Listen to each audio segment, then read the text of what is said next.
ઊંઝામાં વાલ્મીકી રામાયણ ઉપર સ્વામી સચ્ચિદાનંદ પરમહંસ ભક્તિ નિકેતન આશ્રમ પેટલાદ દંતાલીવાળાનું પ્રવચન, કેસેટ નંબર 8।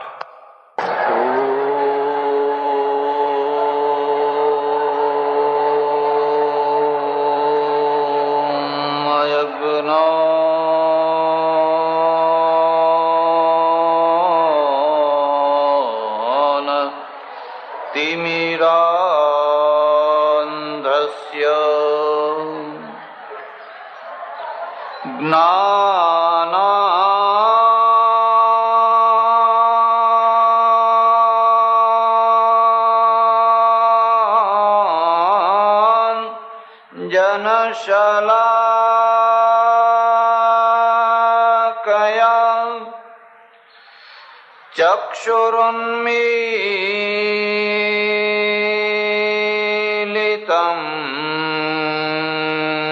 येन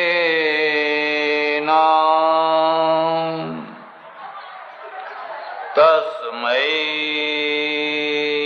श्रीगुरवे नमः। मूकं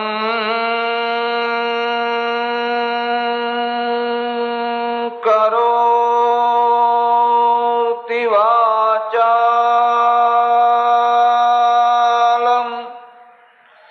पंगुं लंघयते गिरिं यत्कृपातमहं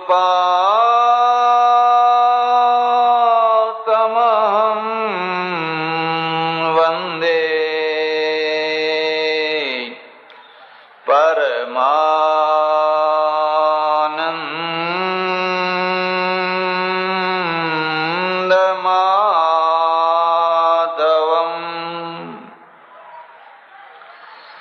या देवी सर्वभूतेषु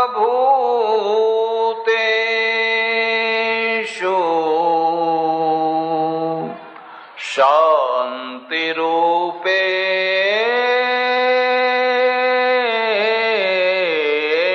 संस्थिता,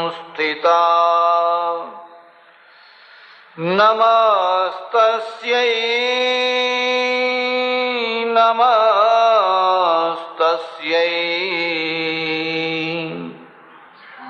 नमस्तस्यै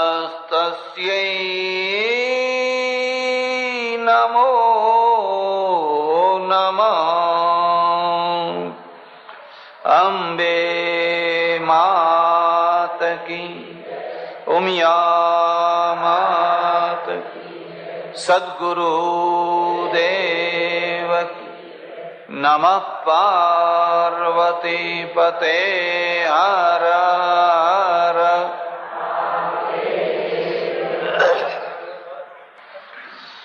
માતાઓ, બહેનો અને ધર્માભિલાષી સજ્જનો,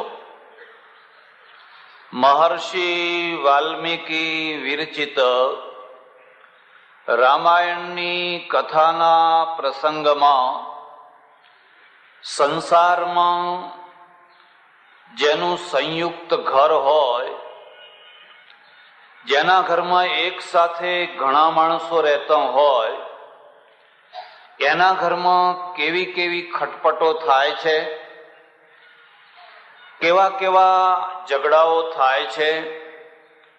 બધા સારા માણસો હોય તો પણ જો ખરાબ માણસો ભેગા થયા હોય તો વાત જ નહીં કરવાની. પણ બધા સારા માણસો હોય તો પણ કેવી કેવી ખટપટો અને કેવા કેવા ઝઘડા થાય છે, અને પરિણામે આખા ઘરની કેવી ધૂળધાણી થાય છે, એની ચર્ચા ચાલી રહી છે.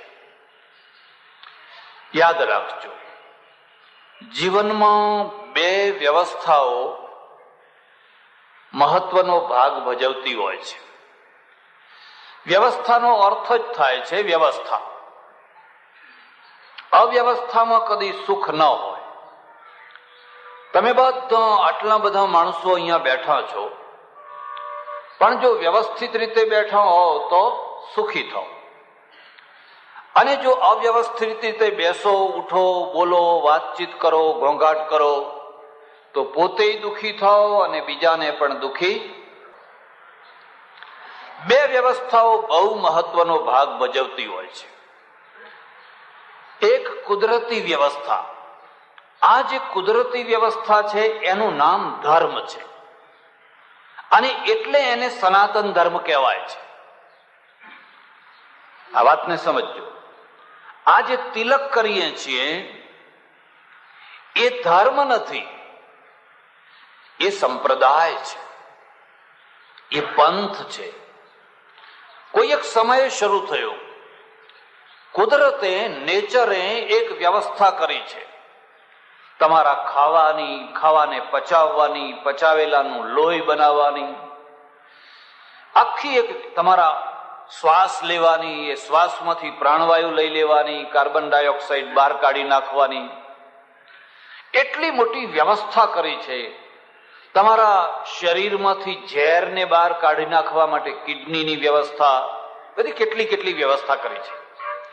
અને આ વ્યવસ્થામાં જો જરાક ભૂલચૂક થાય તો માણસ સુખી થાય. આરોગ્ય કોનું સારું હોય? જેના બધા અંગ બરાબર કામ કરતા હોય એનું. એટલે એક વ્યવસ્થા છે, એનું નામ છે કુદરતી વ્યવસ્થા. અને આ કુદરતી વ્યવસ્થા છે એનું નામ છે સનાતન ધર્મ. ખાલી હિન્દુઓ માટે નહીં, ખાલી ભારત માટે નહીં, આખી દુનિયા માટે. જો એ સનાતન હોય તો સૌના માટે હોય. પછી એક બીજી વ્યવસ્થા છે, અને બીજી વ્યવસ્થાનું નામ છે સંસ્કૃતિ વ્યવસ્થા. સંસ્કૃતિઓ જુદી જુદી હોય, પેટા સંસ્કૃતિઓ હોય. જે માણસોએ બનાવેલી વ્યવસ્થા એનું નામ સંસ્કૃતિ વ્યવસ્થા. કુદરતે નહીં, માણસોએ બનાવેલી. પશુઓ, પક્ષીઓ માત્ર કુદરતી વ્યવસ્થા ઉપર જીવે છે, એમને સંસ્કૃતિ હોતી. માણસોએ વસ્ત્રો બનાવ્યા, કુદરતે વસ્ત્રો બનાવ્યા. માણસ સિવાય બીજા કોઈ વસ્ત્રો પહેરતા, અને બીજા કોઈ વસ્ત્રો ના પહેરતા હોવા છતાં પણ એમની વ્યવસ્થામાં કોઈ કળિયુગ આવતો દેખાતો. અને માણસ નખશીખ વસ્ત્રો પહેરે છે, એના પગની પાની પણ કોઈ જોઈ શકતું નથી, અને તે છતાં એમાં કળિયુગ. માણસે જે બીજી વ્યવસ્થા કરી એનું નામ છે કલ્ચર, એનું નામ છે સંસ્કૃતિ. આ જે સંસ્કૃતિ છે એ સનાતન નથી. ધર્મ સનાતન છે, સંસ્કૃતિ સનાતન. સમય બદલાય એમ વસ્ત્રો બદલાય. તમારા વસ્ત્રો બદલાઈ ગયા કે નહીં? તમારા પૂર્વજો કેડિયા પહેરતા ને, કોશો રાખેલી, અને બહેનો કાપડા પહેરે, આ પાછળથી બૈડો બધો ઉગાડો હોય. હવે આજે એમાં પહેરે તો આજે છોકરીઓ પંજાબી ડ્રેસ પહેરતી થઈ ગઈ, પાટલુન જીન્સ પહેરતી થઈ ગઈ, ફલાણું પહેરતી થઈ ગઈ. રોકી શકાશે? રોકી શકાશે? જે લોકો એને રોકવાનો પ્રયત્ન કરે છે, ખાસ કરીને મુસ્લિમ દેશો, એ પછાત થઈ જાય છે, એ પાછળ પડી જાય છે. અને હંમેશા એક નિયમ છે, જ્યારે આખા સમાજને પાછળ પાડવો હોય તો સ્ત્રીઓને પાછળ પાડવાની. સ્ત્રીઓ પાછળ પડશે એટલે આખો સમાજ આપોઆપ પાછળ પડી જશે. એટલે એક સંસ્કૃતિ છે. આ સંસ્કૃતિ કાશ્મીરની જુદી, હિમાલયની જુદી, ગુજરાતની જુદી, મહારાષ્ટ્રની જુદી, બંગાળની જુદી, ખરી કે નહીં? અને ગુજરાતમાં પણ પટેલની જુદી, રબારીની જુદી, બ્રાહ્મણની જુદી, ખરી કે નહીં? આ જીવન વ્યવસ્થા છે, આ બીજી જીવન વ્યવસ્થા છે. એટલે સંસ્કૃતિના દ્વારા ઋષિઓએ લગ્ન સંસ્થા ઉભી કરી. કુદરતી નહીં. કુદરતે પશુ પક્ષીઓની માફક કામ વાસના મૂકી દીધી, બરાબર છે. એ જાણે છે કે મેં એટલો પ્રચંડ કામ મૂક્યો છે કે સંતાન ઉત્પન્ન થયા વિના રહેવાનું પણ માણસોએ, ઋષિઓએ જેમ ઘર બનાવ્યા, કોઈ પશુએ ઘર બનાવેલા જોઈએ, પક્ષીઓ માળા બનાવે છે, પણ માણસોએ તો કેટલા આરસીસીના ફાઇન ઘર બનાવ્યા, વસ્ત્રો બનાવ્યા, ડિઝાઇન બનાવી, વાળ કાપ્યા. કોઈ વાઘને કે સિંહને વાળ કાપેલા જોયા તમે? આ માણસે શું શું કર્યું? આ એનું કલ્ચર છે. એટલે એની સાથે ઋષિઓએ લગ્ન સંસ્થા ઊભી કરી. લગ્ન સંસ્થા એટલે લગ્ન છે ને એ વિધિ છે, અને જે વિધિમાં પવિત્રતા હોય એના પરિણામ પ્રત્યે લોકોને ઊંચી ભાવના રહે. તમારા રાષ્ટ્રધ્વજને તમે વંદન કરતા હોવ અને માત્ર યાંત્રિક ક્રિયાની માફક વંદન કરતા હોવ તો રાષ્ટ્રપ્રેમ જાગે ખરો? એ વખતે તમને અહોભાવ થવો જોઈએ. આઝાદીની લડતમાં આ ઝંડાને ઊંચો રાખવા માટે કેટલા લોકોએ બલિદાન આપ્યું કે ના આપ્યું? હવે એમ સમજી લે કે આ તો કાપડનું છે, હવે આપણે બીજું કરી લઈશું, જેમ થતું હોય એમ થવા દો ને. તો જો એને કાપડનો સમજી લેવામાં આવે તો તમે રાષ્ટ્ર પ્રેમ ઉત્પન્ન કરી શકો. જ્યારે પૃથ્વીરાજને મળવા માટે ચંદ બારોટ ગયો હતો અને પૃથ્વીરાજની આંખો ફોડી નાખેલી અને એને જેલમાં પૂરેલો, અને ચંદને પૂછ્યું કે તું મારા માટે શું લાવ્યો છે? તો દિલ્હીના પેંડા લઈ ગયેલો, કોઈ દાગીના લઈ ગયેલો, કોઈ જર ઝવેરાત લઈ ગયેલો. એને એક પોટકી ખોલી અને એને કહ્યું કે હું તારા માટે માતૃભૂમિની માટી લાવ્યો છું. માતૃભૂમિની માટીની કેટલી કિંમત? પેલા પૃથ્વીરાજે આંખે અડાડી માતૃભૂમિની માટીને. આ ભાવના છે. સંસ્કૃતિનો અર્થ થાય છે કે કોઈ પણ ક્રિયા પ્રત્યે તમારા અંદર એક ઊંચી ભાવના પેદા કરવી. જ્યારે નર અને નારી આ બંનેના લગ્ન કરવામાં આવે તો એ બંનેના મનમાં એમ થવું જોઈએ કે અમે જિંદગીની એક બહુ પવિત્ર વિધિમાં બેઠા છીએ, બહુ ઊંચામાં ઊંચી, બહુ મહત્વની અને જિંદગી ભર જેની અસર પડવાની છે એવી એક મહત્વની વિધિમાં બેઠા છે. હવે ગાજરની પીપુડી સમજીને બેઠા હોય તો, રમત રમતા હોય તો. અમારે આશ્રમમાં એકવાર એક લગ્ન ગોઠવાયું, થોડા ઓળખીતા માણસોનું. છોકરો પરદેશથી આવેલો, છોકરી બહુ સરસ, બહુ ગુણવાન, બહુ સ્વભાવની સારી. હવે લગ્નમાં બેઠેલો તો આંખો લાલ ઘૂમ, ભાઈ પીન આવેલા. એ જ દિવસે બરાબર ચડાવેલો. એટલે પેલા એના છોકરીના બાપને મેં બોલાવીને કહ્યું કે આ લગ્ન અટકાવી દો, આ લગ્ન અટકાવી દો, તમે આ છોકરીને ખાડામાં નાખી રહ્યા છો.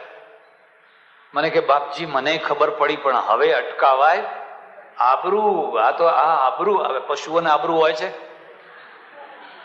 એમને કોઈ છોકરી એમ કે છે કે બાપુ મને આ કસાઈખાને ના બાંધશો? બહુ સુખી છે, બહુ સુખી છે. મને કે હવે અટકાવાય નહીં, હવે આ ચોરીમાં બેસી ગયા, જાન આવી ગઈ, હવે તો એ દીકરીના નસીબમાં જે થવાનું હોય એ. લગ્ન થયા, એકાદ મહિનામાં છૂટાછેડા કરી નાખવા પડ્યા. 1 મહિનો એ લગ્ન ચાલ્યા અને છૂટાછેડા કરી નાખવા પડ્યા. એટલે આ વિધિમાં હવે પેલા માણસને હું માનું કે કદાચ એ પીતો હોય, પણ એને એટલું તો ભાન હોય ને કે ભાઈ આ લગ્ન વિધિ છે ને આજે તો આપણા ત્યાં એવો નિયમ છે કે જે દિવસે લગ્ન હોય તે દિવસે ઉપવાસ કરવાનો, અનાજ નહીં ખાવાનું. આ તો અનાજની વાત તો ઘેર ગઈ, ભાઈ રાજાપાઠમાં આવેલા. એથી એક બીજી વાત કહું. અમારે બાજુના ગામનો એક છોકરો અને 8-10 વહેલા પહેલા અમેરિકા ગયો. અમારા આશ્રમમાં ઘણો આવે, બેસે ઉઠે. મેં એને સલાહ આપી, ત્યાં જઈને ભણ્યો.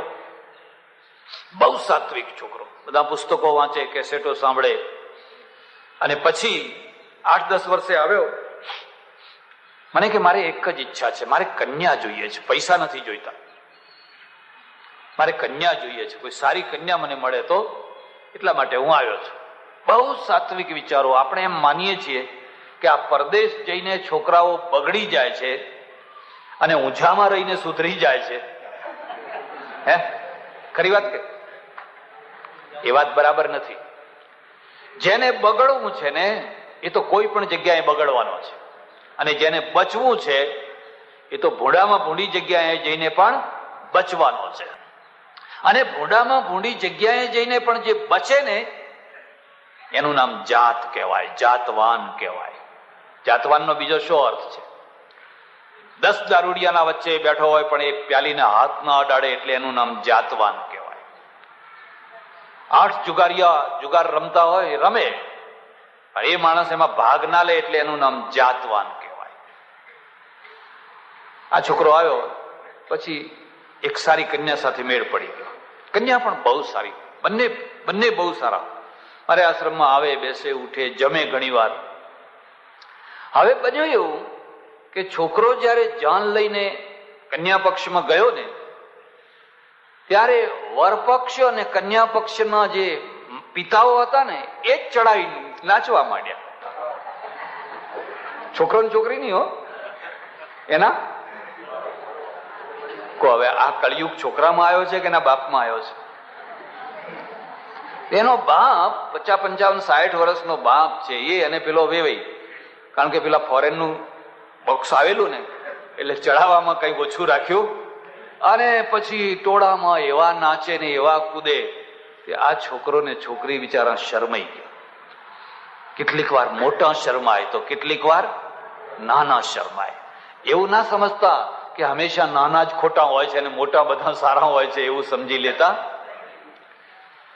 એટલે જ્યાં સુધી આ વિધિ છે, હજુ જરા વધારે વાત કહું, કેટલાક ભક્તો એવા હોય છે આખી રાત ભજન ગાય પણ 2 પ્યાલા ચડાયા હોય તો નહીં તો નહીં, તમારે પછી મજા જ ના આવે. એ બરાબર ચડાયા હોય ને પછી તમે અલક મલકનું જે ગવડાવવું હોય હવે એમને ખબર નથી કે હું શું ગાઈ રહ્યો છું. એટલે સંસ્કૃતિનું કામ શું છે? માણસના હૃદયની અંદર એક ભાવના જગાડવી, અને ભાવના જાગે એટલે એને અહોભાવ થાય કે ઓ આ મારે આટલું, મારા ઘરમાં આવું સારું કામ થઈ રહ્યું છે, મારી જિંદગીનું એક આવું કામ થઈ રહ્યું છે.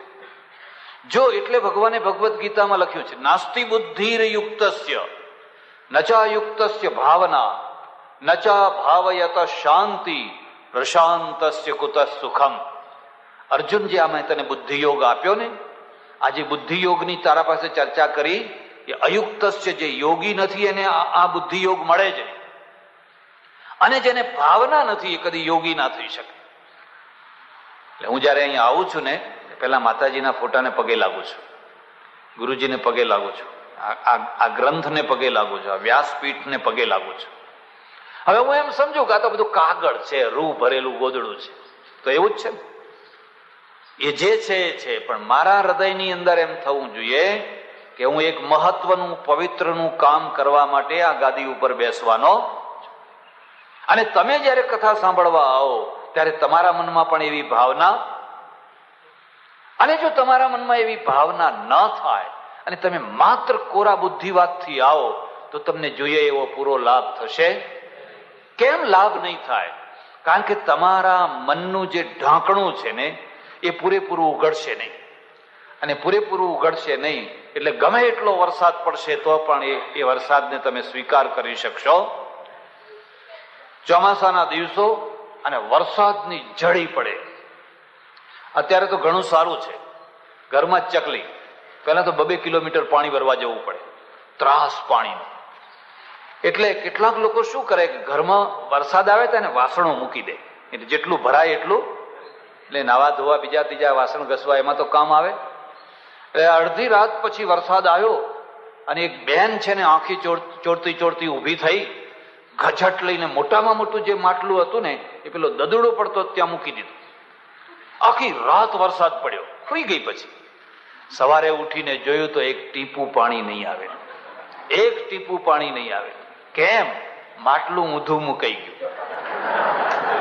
માટલું મૂકું તો ખરું પણ એનું મોઢું ઉપર રાખવાની જગ્યાએ મોઢું નીચે રહી ગયું ને પેટ ઉપર આવી ગયું. એટલે એના ઉપર આખી રાત વરસાદનો દદડો પડ્યો પણ એમાં એક ટીપું પાણી આવ્યું.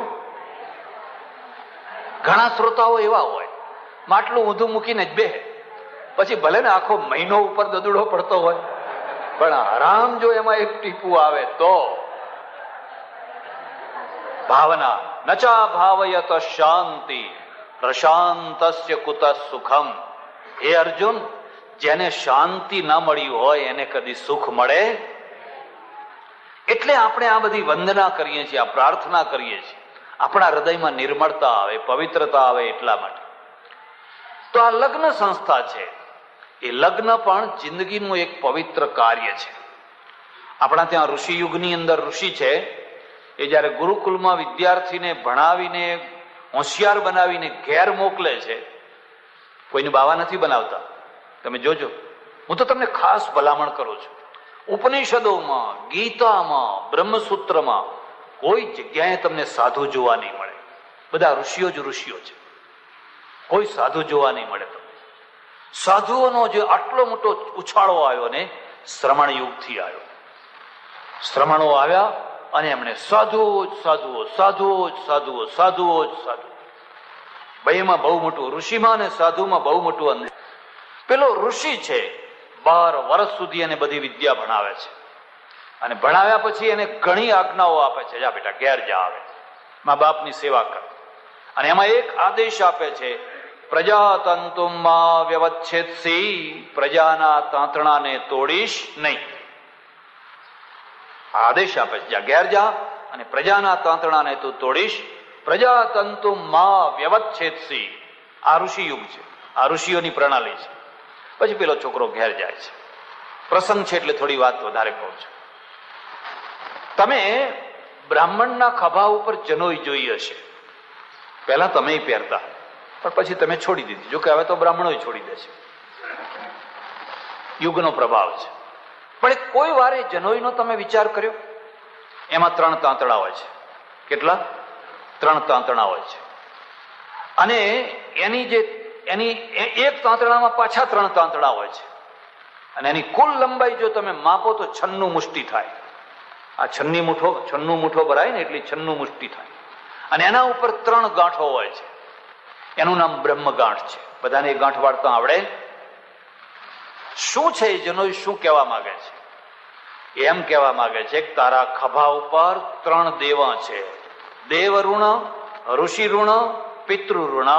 આ ખભા ઉપર તારે ઉપાડવાના છે. અર્થ સમજ્યા નહીં અને રૂઢી માત્ર બની ગઈ, ચીલા ચાલુ વાત બની ગઈ. તારા ઉપર દેવ ઋણ છે, તારા ઉપર ઋષિ ઋણ છે, તારા ઉપર પિતૃ ઋણ છે. જ્યાં સુધી એ દેવું પૂરું ના ચૂકવાય ત્યાં સુધી તારે આ ભાર રાખવાનો છે. જયારે દેવું ચૂકવે ત્યારે જનોઈનો ત્યાગ કરે તો એ સંન્યાસી થાય. સંન્યાસીને જનોઈ છોડી દેવાય. પણ એ જયારે લગ્ન કરે એટલે 3ની જગ્યાએ 6 તાંતણા થઈ જાય. 3 એના અને 3 એની પત્નીના, 6 તાંતણા થઈ જાય. પત્નીને જનોઈ નહીં. કેમ? બેયનું એક વ્યક્તિત્વ છે, બંને એક છે, 2 નથી. દેખાવમાં 2 છે પણ ભાર. હવે તમારા ઘરમાંથી 5000નો તમે ખરડો આપ્યો, તે પતિનો આપ્યો કે પત્નીનો આપ્યો? પતિ પત્નીનો જુદો લેવાય? એક બેન આવીને મને પૂછે, મને કે હે બાપુ, એ પુણ્ય કરે એમાં મારો ભાગ ખરો કે નહીં? મેં કહ્યું ખરો. તો હું પુણ્ય કરું એમાં એમનો ભાગ ખરો કે નહીં? તું ખરો. મહારાજ, એ તો કોઈ દાડો કોઈને પૈસો આપતા નથી. આવા ઘણા માણસો, કોઈ દેવસ્થાનમાં નહીં, કોઈને નહીં, કોઈ દિવસ પૈસો આપવાનો.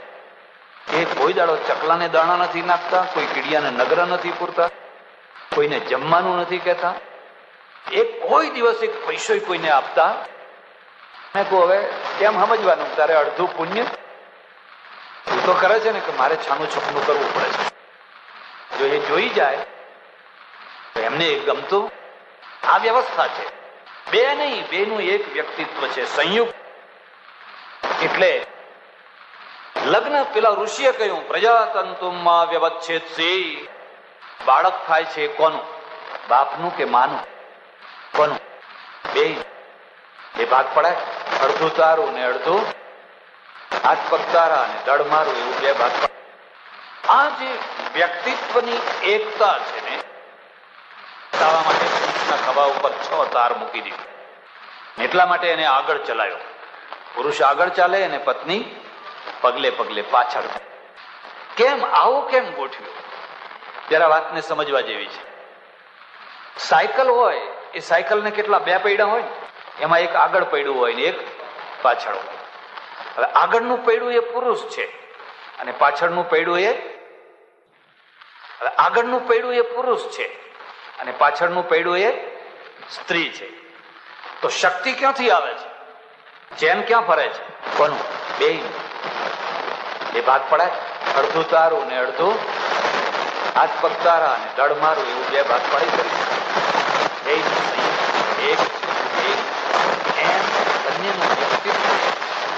આ જે વ્યક્તિત્વની એકતા છે ને, એ બતાવવા માટે પુરુષના ખભા ઉપર 6 તાર મૂકી દીધી. એટલા માટે એને આગળ ચલાવ્યો. પુરુષ આગળ ચાલે અને પત્ની પગલે પગલે પાછળ ચાલે. કેમ આવું કેમ ગોઠવ્યું? પાછળના પૈડા શક્તિ પાછળથી આવે છે. એટલે યા દેવી સર્વભૂતેષુ શક્તિ રૂપેણ સંસ્થિત. પાછળથી શક્તિ આવે છે. આગળનું પૈડું તો નકામું થઈ ગયું. એ તો કઈ એનામાં તો કઈ શક્તિ નથી. એ શું કામ કરે છે? દિશા નક્કી કરવાનું, આમ વળવું કે આમ વળવું કે આમ વળવું કે આમ વળવું. પાછળના પૈડા નહીં હો, હેન્ડલ આગળ જ ફેરવવાનું, આગળ જ ફેરવવાનું. એટલે આ જે આગળનું પૈડું છે એ દિશા નક્કી કરે છે અને પાછળનું પૈડું છે એ શક્તિ આપે છે. બે પૈડા એક છે, એને જોડનાર ફ્રેમ છે, એનું નામ દાંપત્ય છે. ફ્રેમ કાઢી નાખો, દાંપત્ય નીકળી ગયું, પૈડા બે રહી ગયા, બે પૈડા રહી ગયા. હવે કોઈ સાયકલ ચાલશે ખરી? હવે એના ઉપર સવારી કરી શકાશે ખરી? એવા ઘણા બંગલા હોય છે, ત્યાં બે પૈડા હોય પણ ફ્રેમ વિના. ખ્યાલ આવે? ફ્રેમ નહીં, હેન્ડલ નહીં, બે પૈડા હોય પણ બિલકુલ ફ્રેમ ના હોય. ફ્રેમ ના હોય એટલે એક આમ જતું હોય ને એક સાંજે આમ ફરવા જાય ને બીજું સાંજે આમ ફરવા જાય, ને બે સાથે ફરવા જાય. તો પ્રેમ હોય તો સાથે ફરવા જાય તો જીવનમાં પ્રેમ આવે, મજા આવે. કોઈ દિવસ પ્રેમને તોડશો નહીં. આ પ્રેમ એ તમારા બેયને જોડનારું માધ્યમ છે. જો પ્રેમ તૂટી તો પૈડા ભલે ગમે એટલા હવા ભરેલા હોય પણ એ હવા ભરેલા પૈડાથી કઈ જીવન ચાલવાનું. જરા વધારે વાત કહો. તમારા ઘરમાં લાઈટ હશે અને લાઈટમાં બે વાયર છે ને, એક ન્યુટ્રલ અને બીજો કરંટ ફેસ. બે એમાં વીજળી એકમાં આવે, બેમાં વીજળી ના આવે. એકમાં તો ખાલી અર્થિંગ છે. હવે તમે કહી શકો છો કે પુરુષ કોણ ને સ્ત્રી કોણ? જેમાં વીજળી આવે છે ને એ સ્ત્રી અને ખાલી અર્થિંગ એ પુરુષ. તમે સમજ્યા? તમે અર્થિંગ છો, ખાલી અર્થિંગ. કરંટ પેલામાં આવે અને કરંટ દીવો એનાથી થાય. પણ અર્થિંગ ના હોય તોય દીવો ના થાય અને વીજળી ના હોય તો કેમ આવો ભેદ કેમ કર્યો? આ બે સાથે છે અને છતાંય બે એક નથી. અને જો બેયને એક કરી નાખવામાં આવે તો ફ્યુઝ ઉડી જાય. બેયના છેડા બાંધી દો અને બેયને એક કરી નાખો તો શું થાય? ફ્યુઝ ઉડી જાય. તમે જોજો ઘણાના ઘરમાં ફ્યુઝ ઉડી ગયેલા હશે. અર્થિંગ એ અર્થિંગ છે અને કરંટ એ કરંટ છે. સ્ત્રીને કરંટ કેમ કહ્યું? પુરુષને અર્થિંગ કેમ કહ્યું? શિવ છે ને, શિવ, એમાં ઈ છે, ઈ, અને ઈ કાઢી નાખો તો શું રહે? શવ, મળદું. મળદું.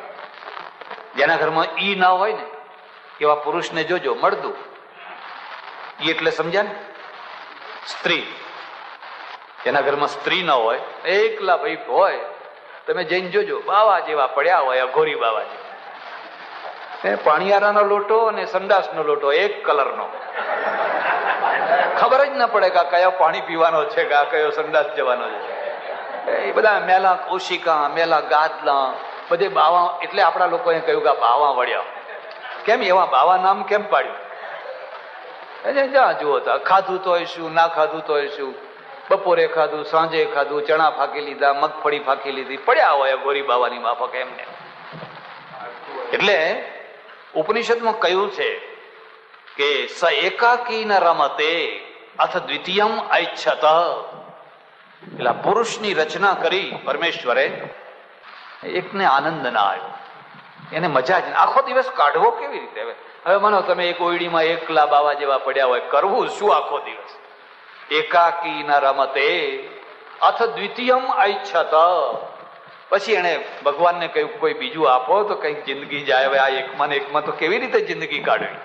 અથ જાયા મે સ્યાત, મને કોઈ જાયા આપો. એટલે ભગવાને કહ્યું લે તને જાયા આપી. એને પત્ની આપી.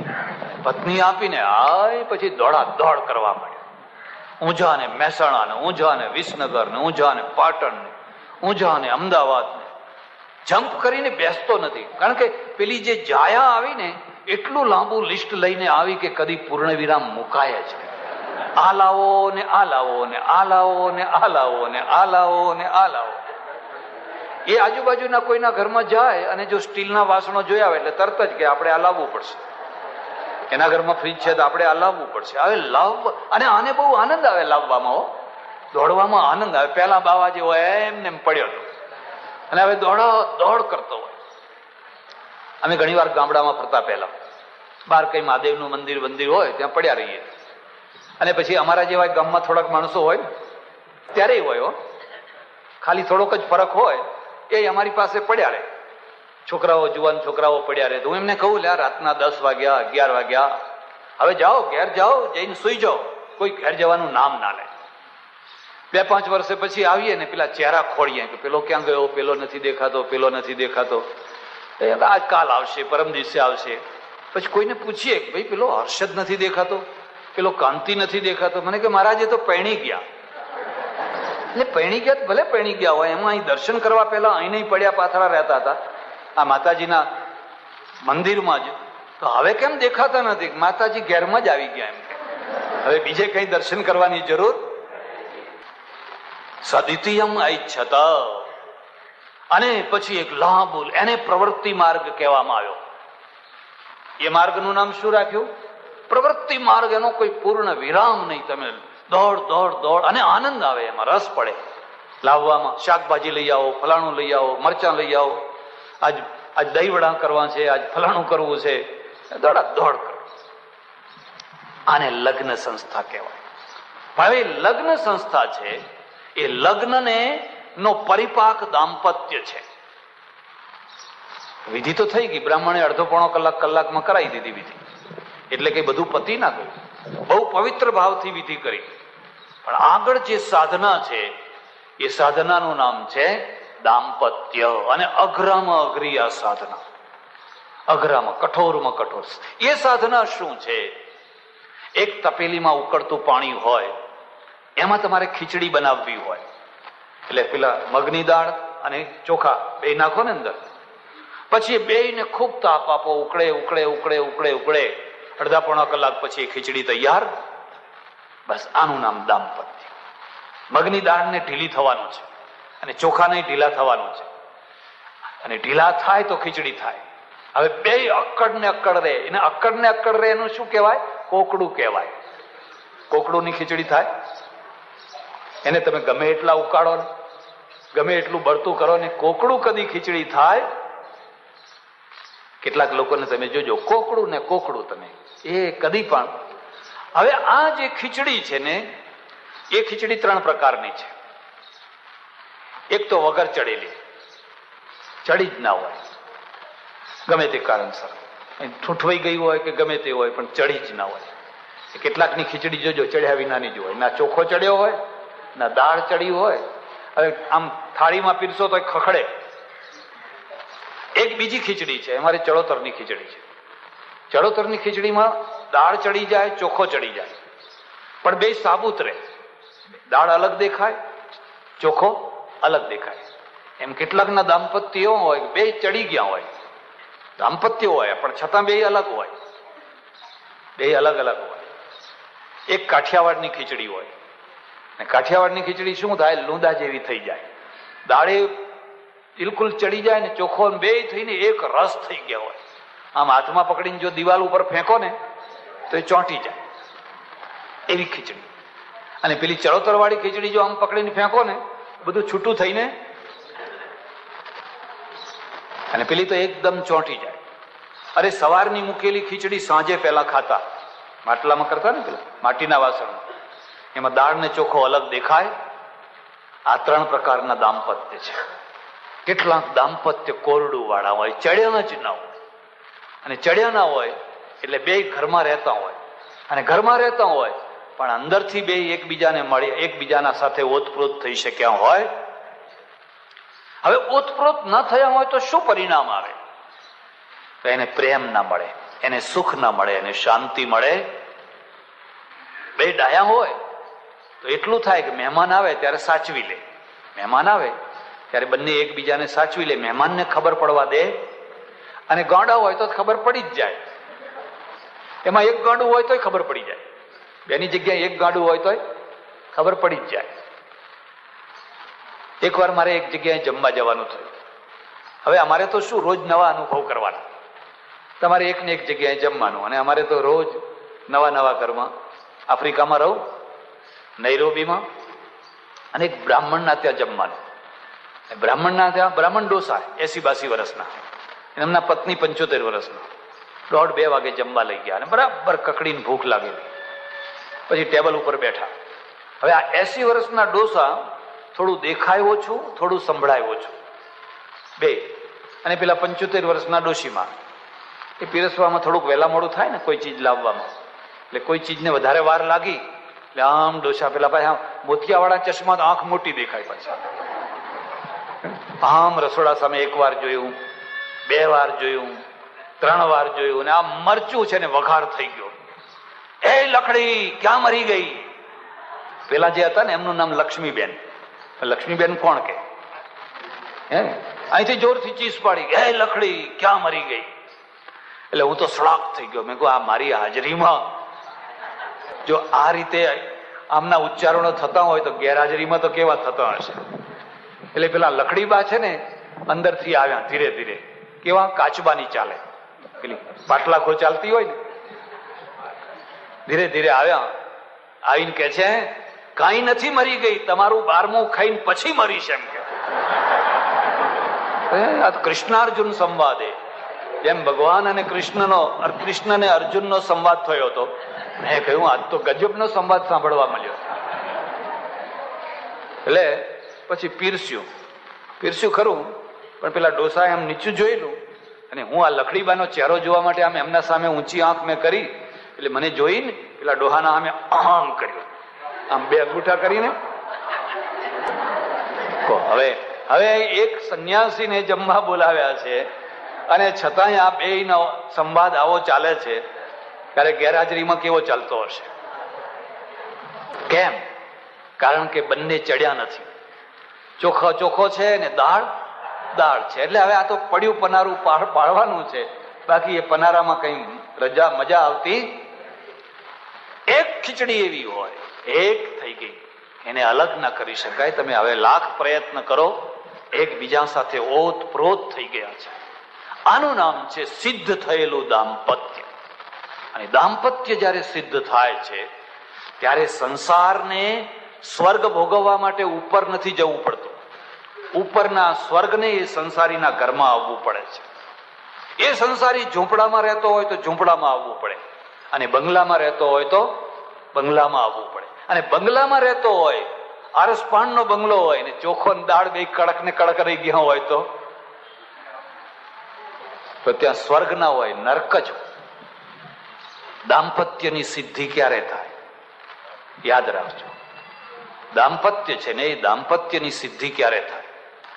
સૌથી પહેલામાં પહેલા પ્રેમ વિના દાંપત્યની સિદ્ધિ થાય. એટલે આપણા ત્યાં પ્રાચીન કાળમાં શું રિવાજ છે ખબર છે? તમે જોજો, રિમાર્ક કરજો. છોકરીઓ નાની હોય ને ત્યારથી કુકે રમે. હવે રમે કે નહીં ભગવાન જાણે. પેલા નિશાળે નહીં જવાનું, ભણવાનું નહીં, એટલે પેલા ઠીકરાના કુકા બનાવી અને કુકા રમે. પછી શું કરે? પછી રસોઈ બનાવે, ચૂલો બનાવે, ખરું? પછી એનો ઘરવાળો આવે, મહેમાન આવે, બધું આવે, એ બધું એમાં આવે. આ શું છે? આ ટ્રેનિંગ છે. આ ટ્રેનિંગ છે. ઘરમાં એને જે આખો દિવસ જોયું હોય એ પેલા કુકામાં, અને એ કુકામાં આખું એનું ઘડતર ઘડાય કે કેવી રીતે હળ આવ્યું, હવે એને હાથ ધોવાના પાણી આપો, હવે એને ફલાણું પગ ધોવાનું પાણી આપો, હવે એને જમવાનું આપો, એ બધું એ ઘડતર થાય. અને એ ઘડાય, એની માં ઘડે એને. અને એના અંદર એક લાગણી જન્મે, અને લાગણીને પ્રોત્સાહન કોણ આપે? આ રામાયણ આપે. એ છોકરી રામકથા સાંભળવા ગઈ હોય, એ છોકરો રામકથા સાંભળવા ગયો હોય, એના મનની અંદર એમ થાય કે જેમ રામને એક પત્ની હતી, જેમ સીતાને એક પતિ હતો, અને એક પત્ની વ્રત પાળવા માટે જિંદગી ભર બે એક થઈને રહ્યા, મારે પણ એવું જ થવું છે. કોઈ રામાયણ સાંભળવા આવ્યું હોય અને એને એવી ઈચ્છા થાય કે આપણે તો સુરપણખા થઈશું, બસ બીજું કઈ થવું, આપણે તો સુરપણખા થવું છે, એવું કોઈને થાય મનમાં? આ ઘડતર છે. આ કથા એમને એમ નથી, આમાંથી માણસ ઘડાય છે. અને નાની ઉંમરના માણસો બહુ જલ્દી ઘડાય છે. મોટી ઉંમરના માણસો જલ્દી ઘડાતા, એ તો ઘડાઈ ગયા, હવે પાખા કડે કઈ કાંઠા ચડે, પણ પેલા નાની ઉંમરના માણસો છે ને બહુ જલ્દી ઘડાતા હોય છે. એટલે જ્યારે દાંપત્યની સિદ્ધિ છે, એ દાંપત્યની સિદ્ધિમાં 3 મહત્વના તત્વો ભાગ ભજવતા હોય છે. પહેલો પ્રેમ, વિશ્વાસ, અને પછી સમજણ, ડાપણ, સમજણ. તમને પ્રેમ છે તો પ્રેમ કોણે કુદરતે મૂક્યો છે? પરમેશ્વરે મૂક્યો છે. સ્ત્રી ઉપર પુરુષને અને પુરુષ ઉપર સ્ત્રીને પ્રબળ આકર્ષણ મૂક્યું છે. હવે એ આકર્ષણને જો રિફાઇન કરો તો એ પ્રેમ થઈ જાય, રિફાઇન ન કરો તો મોહ થઈ જાય. એટલે યાદ રાખજો, બંકિમચંદ્રે કહ્યું છે વંદે માતરમ, એમાં જે આખું વર્ણન આપ્યું છે ને, કે વર્ણન એક નારીનું વર્ણન છે, એક સ્ત્રીનું વર્ણન છે. એ કેવી છે? સુંદરામ રિપુદલહારિણીમ તારિણીમ માતરમ વંદે. તું તારનારી છે, તું ઉદ્ધાર કરનારી છે. સ્ત્રી પણ ને પુરુષ પણ જો એકબીજાના મોહમાં ના હોય ને પ્રેમમાં હોય તો બે તરે, ઠેઠ ભગવાન સુધી સાથે પહોંચે, સાથે ને સાથે બે તરે ને તારે. પણ જો બે એકબીજાના મોહમાં પડ્યા તો ડૂબે ને ડૂબાડે. કઈકઈને મોહ છે, દશરથને મોહ છે. જો મોહ ના હોત તો આખી રામાયણમાં જે દુર્દશા થઈ એ થઈ હોત. મોહ છે બંનેને. તો હવે કરવું શું? એટલે પ્રેમ. પ્રેમ ને પ્રેમનું આત્મતત્વ શું છે? વિશ્વાસ. કોઈ દિવસ વિશ્વાસ વિનાનો પ્રેમ ના હોય. અને વિશ્વાસ છે એ ઉપદેશથી નથી આવતો હોતો. લાંબા કાળ સુધી જે એકબીજાના આચરણો છે, એકબીજાના વ્યવહારો છે, એ વ્યવહારો જોયા પછી વિશ્વાસ આવતો હોય છે. એમને વિશ્વાસ આવતો હતો. એક શેઠ એક મુનિમને રાખે, એક મહેતાને રાખે, અને એની પાસે રોજ હજારો લાખો રૂપિયાનો વહીવટ કરાવે, તો પહેલા દિવસે કઈ એને વિશ્વાસ આવે? તમે એક કામવાળી રાખો, તમે એક રસોઈયો રાખો, એટલે શું કરે કે ઘરમાં 5 રૂપિયા મૂકી દે, કોઈ વાર 10 રૂપિયા મૂકી દે, કોઈ વાર કોઈ દાગીનો મૂકી દે, કોઈ વાર કઈ મૂકી દે. હવે પેલી કામવાળી બેન આવી હોય અને 5 રૂપિયાની નોટ હાથમાં આવે અને મનમાં વિચાર કરે કે હાશ, પહેલા દિવસે જ બોણી થઈ, અને ગજવામાં મૂકે તો એક કામવાળી લાંબો ટાઈમ ટકી શકે ખરી? પછી 5 રૂપિયા પાછા આપ્યા, 10 રૂપિયા પાછા આપ્યા, દાગીનો પાછો આપ્યો, 100 રૂપિયા પાછા આપ્યા. જેમ જેમ એ પાછી આપતી જાય એમ એમ એનો વિશ્વાસ દ્રઢ. પછી તો એના ઉપર એટલો વિશ્વાસ થાય કે માણસ છે એને તિજોરીની ચાવી આપી દે. રાતોરાત કઈ વિશ્વાસ આવે? આચરણથી વિશ્વાસ આવે. મારા એક ઓળખીતા શેઠ હતા, ગુજરી ગયા બિચારા, લખવો લાગેલો. એ માણસે સસ્તા જમાનાની અંદર 1.5 કરોડ રૂપિયાનું દાન કરેલું. કેટલું? 1.5 કરોડ. આખા ગામને ન્યાલ કરી નાખ્યો. બહુ પૈસો કમાયેલો, પટેલ હતા. પછી મારા પ્રવચનો ચાલે ત્યાં સાંભળવા આવે. લખવો લાગેલો એટલે લોકો ઊંચકીને લાવે, એનો ડ્રાઈવર ખુરશીમાં બેસાડે ને સાંભળે ને એને બહુ મજા આવે, બહુ આનંદ આવે. હવે એ માણસ 80-82 વર્ષની ઉંમર સુધી જીવ્યો. એની પત્નીને કદી તિજોરીની ચાવી ના આપી. સગી પત્નીને, એ કથામાં બે પાછા એ બેસે. ચાવી કોને આપે? ડ્રાઈવરને આપે. એનો જે ડ્રાઈવર ને એ ડ્રાઈવરને ચાવી આપે. અને એના કબાટોની અંદર બધી કેટલી ફિક્સ ડિપોઝિટની પાવતીઓ, કેટલા શેરો, કેટલા દાગીના, કેટલું જવેરાત હોય, એના પાસે શું ના હોય? એ તો પોતે ચાવીથી ખોલી ન શકે એટલો લખવો લાગી ગયેલો. પછી સૂતો સૂતો ડ્રાઈવરને કહે કે આ ખોલ, અહીં લાવ, ફલાણું લાવ, ફલાણું લાવ, ફલાણું લાવ. પેલી 65-70 વર્ષની જે પત્નીને એને કોઈ દાડો ચાવી ના આપે. એ સૂતો હોય અને પેલી આવી અને ધીરે ધીરે અહીં કેળે બાંધેલી ચાવી આમ ખેંચવા જાય ને હું કરીને આમાં હાથ દબાઈ દે, એને ના આપે. કેમ? કારણ કે એ પત્ની જ્યારથી આવેલી ઘરમાં ત્યારે જે કઈ સારી વસ્તુ હોય ને પિયર ભેગી જ કરી દે. જે કઈ સારું હોય એ તરત જ પિયર ભેગું કરી દે. અને પિયર વાળા એવા ને કે એને લાગે કે આ છોકરી હારી આપણે, એટલે તેલો મોકલી દે, ચોખા મોકલી દે, ફલાણું મોકલી દે, કપડા મોકલી દે, બધું જે કઈ હોય. હવે ખબર પડ્યા વિના રહે ખરી? 1 દિવસ 2 દિવસ 5 દિવસ 10 દિવસ પણ પછી ખબર પડ્યા વિના રહે? એ સ્ત્રીએ જે કન્યા પિયર નથી છોડી શકતી એ સાસરાને કદી સ્વીકાર કરી શકતી? એને બાપનું ઘર છોડવાનું જ છે, તો જ એ સાસરાના ઘરમાં ઓતપ્રોત થઈ શકે. હવે એક પગ અહીં રાખે ને એક પગ એ કોઈ દિવસ સફળ દાંપત્ય ના મેળવી શકે, કોઈ દિવસ સફળ ના મેળવી શકે. હા, વાર તહેવારે જવાનું એની કોઈ ના નહીં, પણ એના 2 પગ અહીં આવે, સર્વતો ભાવે નહીં આવી જાય તો બરાબર છે. એટલે વિશ્વાસ છે એ ઉપદેશથી નથી આવતો હોતો, વિશ્વાસ વર્તણૂકથી આવતો હોય છે. અને વિશ્વાસનો દુશ્મન કોણ છે? વિશ્વાસનો દુશ્મન વહેમ છે, વહેમ. આ વહેમ 2 રીતે આવતો હોય છે. એક તો સ્વભાવથી જ વહેમીલો માણસ હોય, સ્ત્રી હોય કે પુરુષ હોય, તો એને ખાતરી થઈ જાય કે આ ઘરમાં પગ મૂકીને બેઠી, હવે એનું મન દુકાનમાં ચોંટે કે ઘરમાં ચોંટે? કદી એનું મન દુકાનમાં ચોંટી શકે? એક તો વહેમીલો માણસ છે ને વહેમીલા માણસની કોઈ દવા નહીં, કોઈ ઔષધિ નહીં. ને જેને વહેમીલું માણસ પનારે પડ્યું હોય એના દુઃખનો કોઈ પાર, એને અંતર દુઃખ હોય, રોટલાનું દુઃખ ના હોય, ઘરનું દુઃખ ના હોય, કપડાનું દુઃખ ના હોય, પણ એના અંતરનું દુઃખ હોય. કારણ કે અંતરમાં એમાં પણ એ પોતે સાચી હોય કે સાચો હોય અને એના ઉપર જ્યારે જુઓ ત્યારે આરોપની નજરે જોયા કરે, આરોપની નજરે બોલ્યા કરે, કટાક્ષમાં બોલ્યા કરે, વ્યંગ્યમાં બોલ્યા કરે. હવે એને રોટલો ભાવે ખરો? હવે એને ઘરમાં રહેવું ગમે ખરું? એટલે ઈશ્વરને પ્રાર્થના કરજો, બધા દોષો વાળો માણસ આપજો, પહોંચી શકાશે, પણ વહેમીલું માણસ આપશો. પણ એક બીજો વહેમ હોય, અને આ જે બીજો વહેમ છે ને એ ક્યાંથી આવે છે? એ આવે છે તમારા આચરણોમાંથી, તમારા વર્તણૂકમાંથી, તમારા વ્યવહારમાંથી. અને એ વર્તણૂક કોણ અટકાવે? તમે સાચા છો, તમારો પ્રેમ સાચો છે, પણ તમે નાદાન છો એટલે વ્યવહારમાં ભૂલ કરો છો. નાદાની છે ને એમાં ડાપણ ના હોય. હવે તમે અમથા કોઈની સાથે હસો છો, અમથા કોઈને ત્યાં બેસો છો, વારંવાર કોઈને ચા પીવડાવો છો, કોઈને આગ્રહ કરીને પીરસો છો, એટલે પેલા માણસને થાય છે કે મને આગ્રહ નથી કરતી, પેલાને જ આગ્રહ કરે છે. હું આવું તો કોઈ દાડો પૂછતી નથી કે ચા પીવી છે કેમ, એ આવે એટલે તરત ચા મૂકે છે, તરત. આ જે વર્તણૂક છે ને એ વર્તણૂકથી સારા માણસને પણ લાંબા ગાળે ધીરે ધીરે વહેમ પડવા, અને વહેમ પડે એટલે શું થાય? દાંપત્યનો નાશ. દાંપત્યનો જે આનંદ આવવો જોઈએ આવી શકે. તેનો ઉપાય શું છે?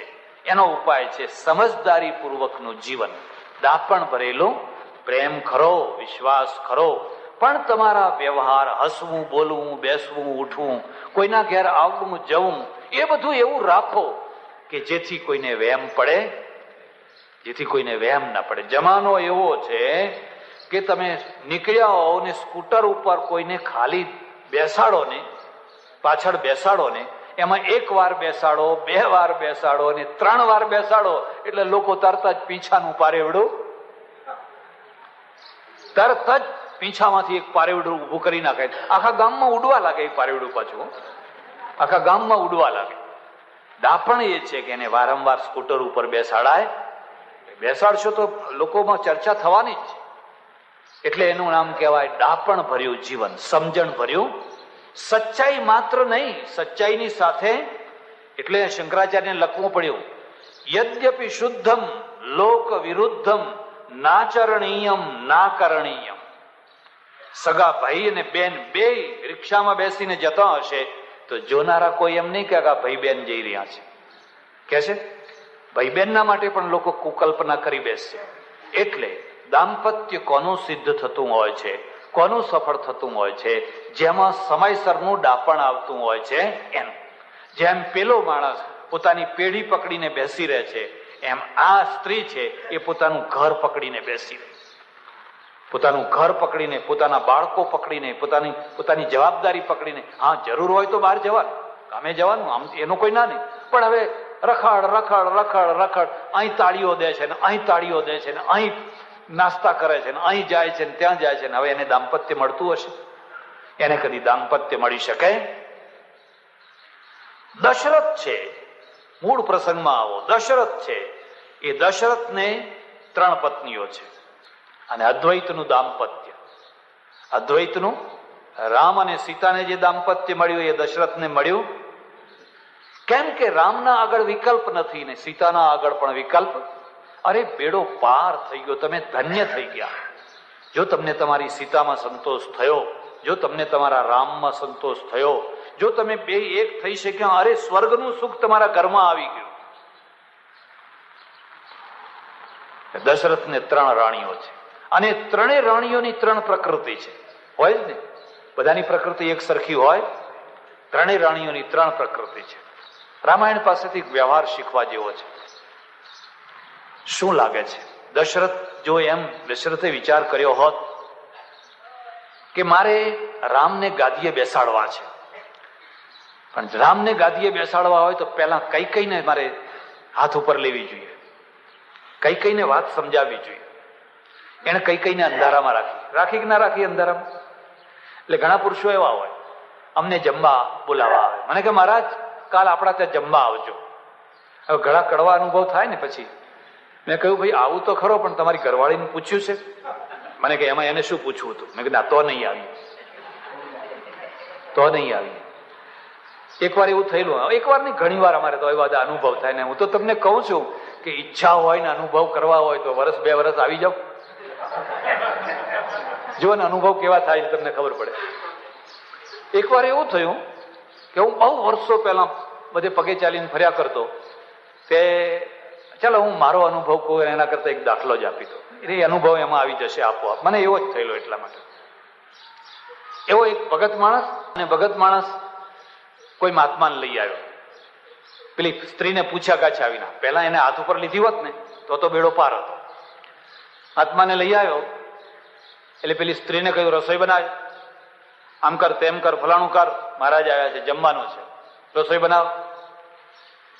એટલે સ્ત્રીએ કહ્યું રસોઈ તો બનાવો, પણ આ મહારાજ આવ્યા છે તે તમે થોડુંક દૂધ લઈ આવો, ફલાણી વસ્તુ લઈ આવો.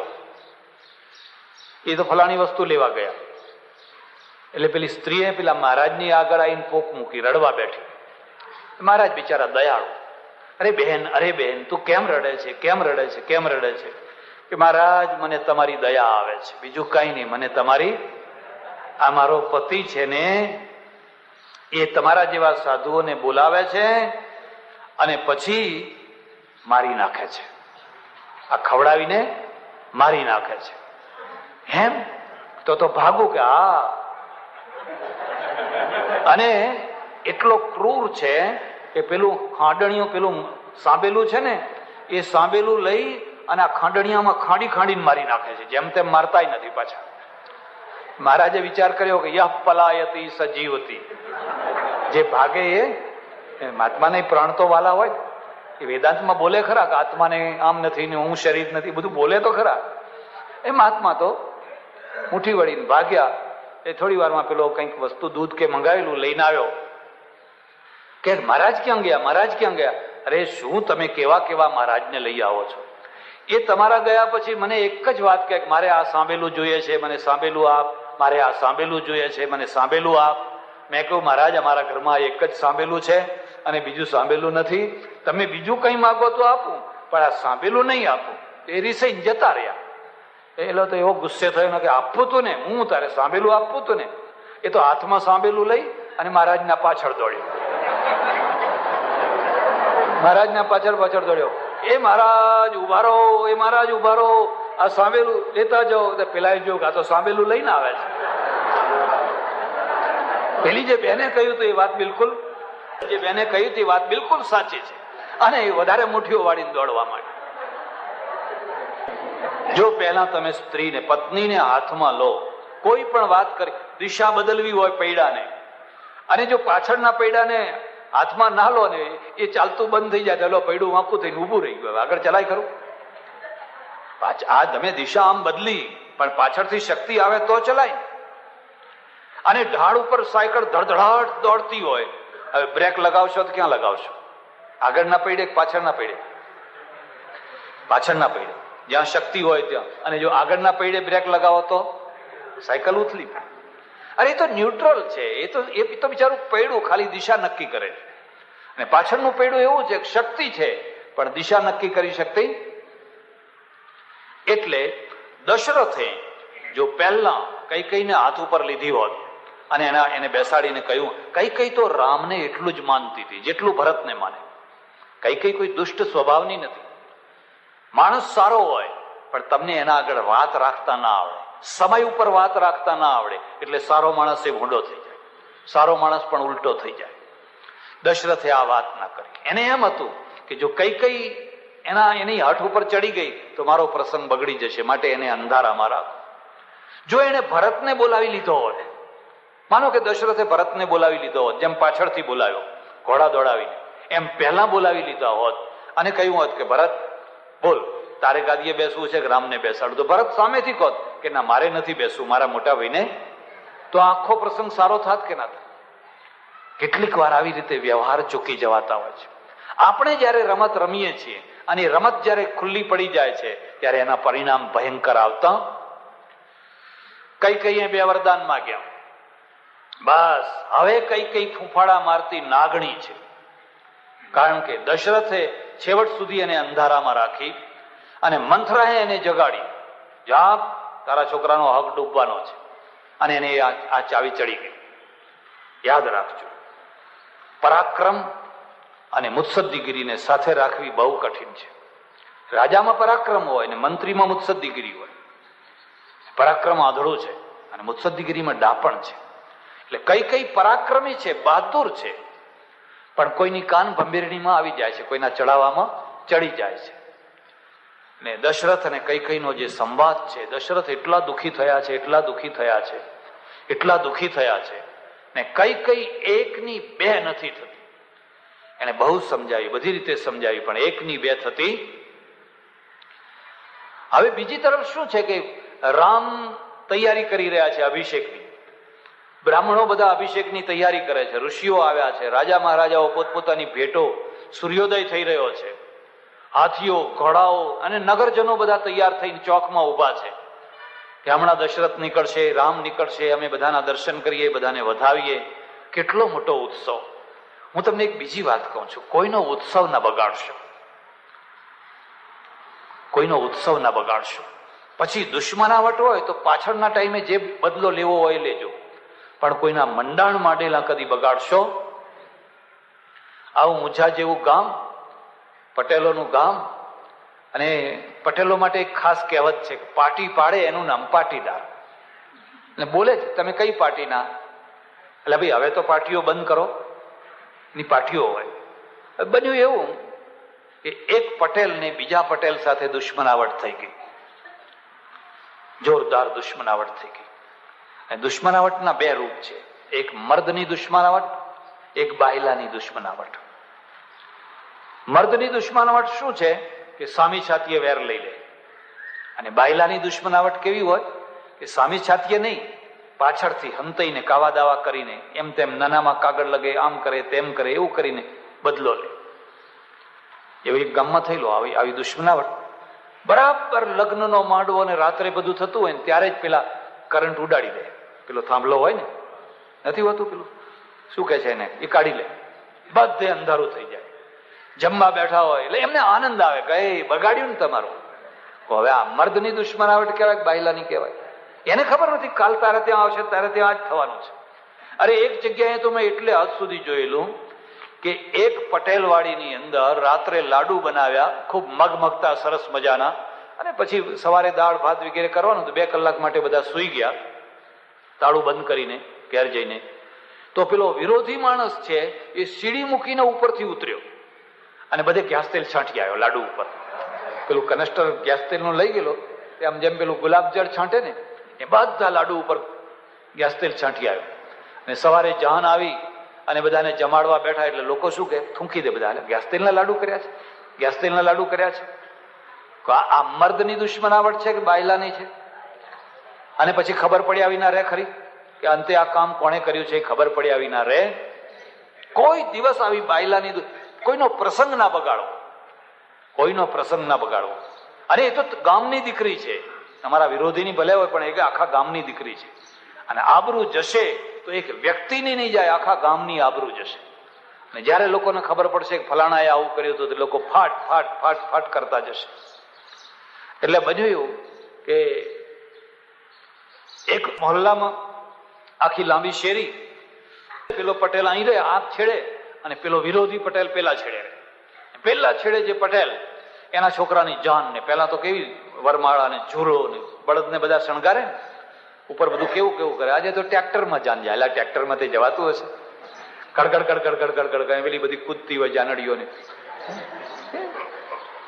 પહેલા તો પેલા બળદ ઉપર બેઠી હોય ને એને શિંગડા ને આ ને તેને કેટલા શણગાર કર્યા હોય.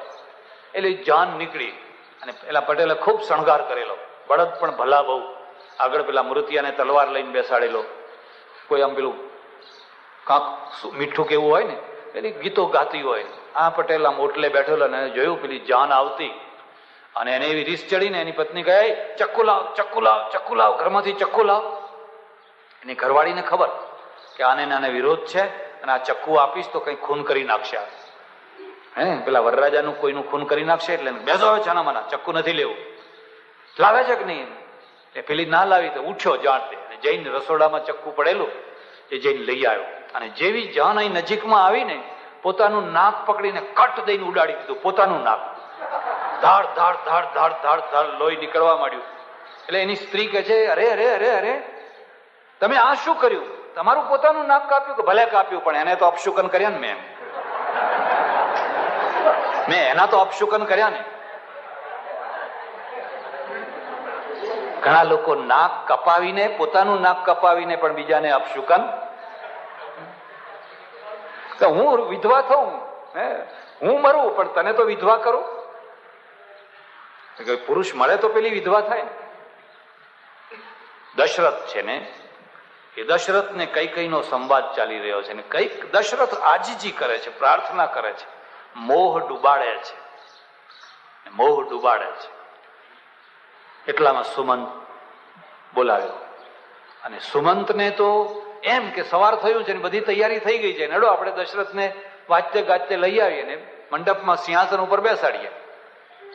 હવે અહીંયા આવીને જોયું તો દશરથની તો ભોળી દશા છે. પલંગ ઉપર નથી, ભૂંય ઉપર આમ આમ તરફડી રહ્યો છે અને પેલી નાગણ જેવી કઈ કઈ ફૂંફાડા મારી રહી છે. આ દ્રશ્ય જોઈને એપતાઈ ગયો. સુમંત કે છે, આ શું થયું? તમને શું થયું? દશરથને બોલવાની હિંમત નથી. ને કઈ છે ને એ વખતે અત્યારે બોલી રહી છે, અરે તમને ખબર નથી, દશરથને રામ બહુ વાલા છે. જો વ્યંગ્ય, હું એટલે એનો અર્થ કે મારો ભરત એમને વાલો. પ્રત્યેક બાપને આવા ટોણા સાંભળવા જ પડતા હોય છે. જેને 2-3 સ્ત્રીઓ હોય એ ભૂલે ચૂકે જો પેલા છોકરાને રમાડે એટલે પેલી તરત જ મોઢું ચડાવે, રમાડો એને, રમાડો. અમારા છોકરા જાણે તમને નજરે ગમતા નથી.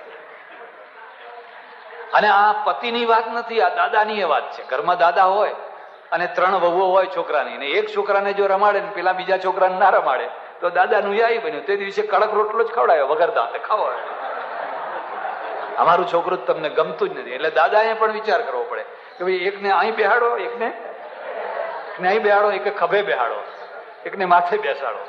આ વ્યવહાર છે, આ ડાપણ છે.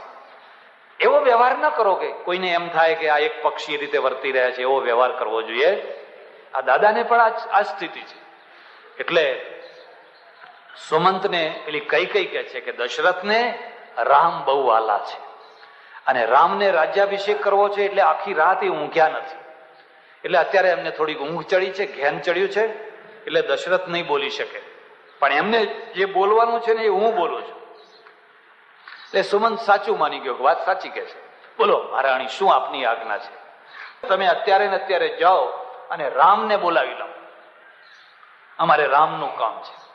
એટલે સુમંત સમજો કે રામને બોલાવાના જ હોય ને, આજે એનો પ્રસંગ છે એટલે રામને બોલાવા છે. એટલે સુમંત તો બહાર નીકળ્યા અને બહાર તો બધા રાહ જોઈ રહ્યા છે કે દશરથ ક્યારે નીકળે, દશરથ ક્યારે નીકળે, દશરથ ક્યારે નીકળે. તમારા ઘર આંગણે પ્રસંગ હોય તમે જ ના નીકળો તો લોકો શું કે? એટલે સુમંત રામના ત્યાં ગયા અને રામના ત્યાં ગયા અને જઈને રામને કહ્યું કે તમને અત્યારે ને અત્યારે દશરથ બોલાવે છે, કંઈક મહત્વનું કામ છે. એ રામ તો તૈયાર હતા, સવારનો બધું શણગાર બણગાર કરીને બધી હોય ને એ બધી તૈયારી હતી. એટલે રામે કહ્યું ભલે ત્યારે હું આવું છું. રામ આવ્યા. રામે આવીને આ દશા જોઈ દશરથની. ઓહો, કુટુંબનું આંતરિક જે જીવન છે કલહ ભરેલું, એટલું દુઃખદાયી હોય છે, એટલું ત્રાસદાયી હોય છે. તમે બહારનું જીવન લોકો હસતા હોય, દયા માણસો હોય, ખબર ના પડવા દે, પણ તમે આંતરિક જીવન જઈને જુઓ ને તો શેઠિયાઓ બિચારા રડતા હોય ને શેઠાણીઓ રડતી હોય, છોકરાઓ રડતા હોય ને છોકરાની વહુઓ રડતા હોય, અને એ ઘરમાં સ્મશાન સિવાય બીજું કશું હોય કઈ જ ના હોય. હવે બહાર તો હજુ કોઈને વાત લીક નથી થઈ, વાત કોઈને બહાર ખબર નથી પડી કે અંદર આટલું મોટું રાજકારણ રમાઈ ગયું છે. રામે આવીને કહ્યું, પગે લાગ્યો દશરથને, કૈકેયીને પગે લાગ્યો અને કહ્યું કે કેમ મને કેમ બોલાવ્યો? તો દશરથે આંખ ઉઘાડીને રામની સામે જોઈને ધ્રુસકે ને ધ્રુસકે રડી પડ્યો. અરે રે, આ મારો રામ, અને આ રામને મારે હવે 14 વર્ષ વનમાં મોકલવાનો? શું ધાર્યું તું અને શું થઈ ગયું? તે કઈ પાછી બોલી કે રામ, દશરથ બોલવાના નથી, પણ દશરથને જે બોલવાનું છે ને હું તને કહું છું. કે માતાજી તમે બોલો, શું આજ્ઞા છે? પછી દશરથની જે આજ્ઞા હશે તું પાલન કરીશ? બાંધી લે છે, જરૂર પાલન કરીશ. રામ તો એટલે સુધી કહે છે કે મારા પિતા જો આજ્ઞા કરે કે આ પર્વત ઉપરથી કૂદી પડતો હું પર્વતમાં કૂદી પડીશ, અને જો મારા પિતા એવી આજ્ઞા કરે કે સમુદ્રમાં ડૂબી મારું તો હું ખારા સમુદ્રમાં ડૂબી મરીશ. હું પિતાના વચનનું ઉલ્લંઘન કરીશ બરાબર પાછળ. તો જો સાંભળ, દશરથની આજ્ઞા છે કે ગાદી ઉપર તને નથી બેસાડવાનો, ભરતને બેસાડવાનો છે. રામ ખુશ થયો. રામ કે બહુ સારી વાત છે, ભરત બેસે તો ઉલટું મને, હું તો રાજી જ છું, મારે વળી આ ભાર ઉપાડવાનો ઓછો થયો.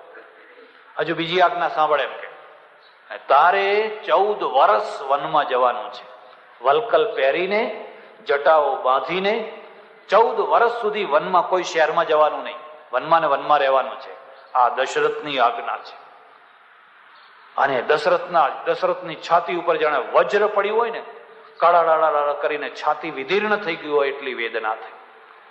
કુટુંબ છે, આ સંસાર છે.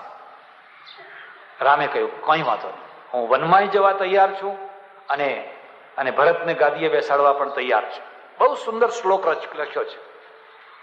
તથાપિ મમલેન મુખાંબુજ શ્રી રઘુનંદનસ્ય પ્રાતર ભવામિ વસુધા દીપ ચક્રવર્તી. ઓહો, તુલસીદાસજીએ લખ્યું છે કે જુઓ, એક સમય એવો હતો કે જયારે સવારે અભિષેક થવાનો છે એમ કરીને તૈયારી કરતા હતા. હવે બીજો સમય એવો આવ્યો કે ચાલો જટિલસ તપસ્વી જટા બાંધી અને જંગલમાં જાઓ, વનમાં જાઓ, તો પણ જેની મુખ મુદ્રામાં જરા પણ મ્લાનતા ના આવી, કળાશ ના આવી, નહીં તો ચહેરો કેવો પડી જાય, ચહેરો કેવો ઉતરી જાય. અરે બીજી વાત જવા દો, પેપરમાં નામ આવ્યું હોય કે 2 કરોડની તમને લોટરી લાગી છે તો ચહેરો કેવો થાય? કોઈ વિટામિનની જરૂર નહીં. ડોક્ટર અમથા ખોટી વાતો કરે છે, વગર વિટામિન આવી જાય શરીરમાં, લાલ ચમકદાર ચહેરો થઈ જાય. અને પછી સમાચાર આવે કે ભાઈ નંબર ખોટો છપાઈ ગયો, તો એ તમારો નંબર નહીં પણ કોઈ બીજાનો છે, તો એ ચહેરો કેવો ઉતરી જાય. માણસ શું છે? હર્ષ અને શોકના હિંડોળા ઉપર હિંચકા ખાય એનું નામ માણસ. હર્ષ આવે ત્યારે આ બાજુ અને શોક આવે ત્યારે આ બાજુ હિંચકા ચાલ્યા કરે. અહીંયા રામ માટે લખ્યું છે તથાપિ મમલેન મુખાંબુજશ્રિય, તો પણ રામના ચહેરા ઉપર જરા પણ મેશ ના ફરી વળી. એમણે એટલી જ સ્વસ્થતાથી સ્વીકાર કર્યો. કેમ? પેલા વાલ્મીકીએ લખ્યું છે મારે એક શ્રેષ્ઠ પુરુષની શોધ છે, દુનિયાના ઉત્તમમાં ઉત્તમ પુરુષ હું શોધવા નીકળ્યો છું. નારદ મને એક ઉત્તમ પુરુષ બતાવો, જે હર્ષમાં છકી ના જાય, જે શોકમાં ડૂબી ના જાય, અને જે અમે જ્યારે જેવો જ્યારે સંભાવમાં રહી શકતો હોય, જે પરાક્રમમાં પૂરો હોય, જે ઉદારતામાં પૂરો હોય, જે વચન પાળવામાં પૂરો હોય, જે પૂરો પતિ હોય, જે પૂરો પુત્ર હોય, જે પૂરો પિતા હોય, જે પૂરો રાજા હોય, જે પૂરો યોદ્ધા હોય, એનામાં બધા પૂર્ણ લક્ષણ હોય, એવો મારે એક પુરુષ જોઈએ છે. અને એ પુરુષ માટે આ રામનું ચરિત્ર ચિત્રણ કરવામાં આવ્યું છે. જરાય કે કઈ નથી, માતાજી તમારી આજ્ઞા મારા માથા ઉપર છે. દશરથ પડ્યા શું કે છે? દશરથ કહે છે, રામ આ કઈકઈની વાતને તું ઠોકર મારી દે. મારી પાસેથી એને 2 વચન માગ્યા છે, એ વાત સાચી છે, પણ તું મારી આજ્ઞાનું ઉલ્લંઘન કરી નાખ. લોકો એટલું જ કહેશે ને કે બાપની આજ્ઞા ના માની, એટલું જ કહેશે ને, પણ તું અયોધ્યાની ગાદી ઉપર બેસી જા. રામ કહે છે, ના, હું રઘુવંશમાં જન્મેલો છું અને મારા પિતાને કલંક લાગે અને મને કલંક લાગે એવી રાજગાદી મારે જોઈતી, મારે એવી રાજગાદી નથી જોઈતી. ભલે માતાજી તમારી ઈચ્છા. કઈ શું કહે છે? જો રામ, જે મુહૂર્તમાં તારે રાજ્યાભિષેક થવાનો છે એ જ મુહૂર્તમાં ત્યારે અયોધ્યા છોડવાનો.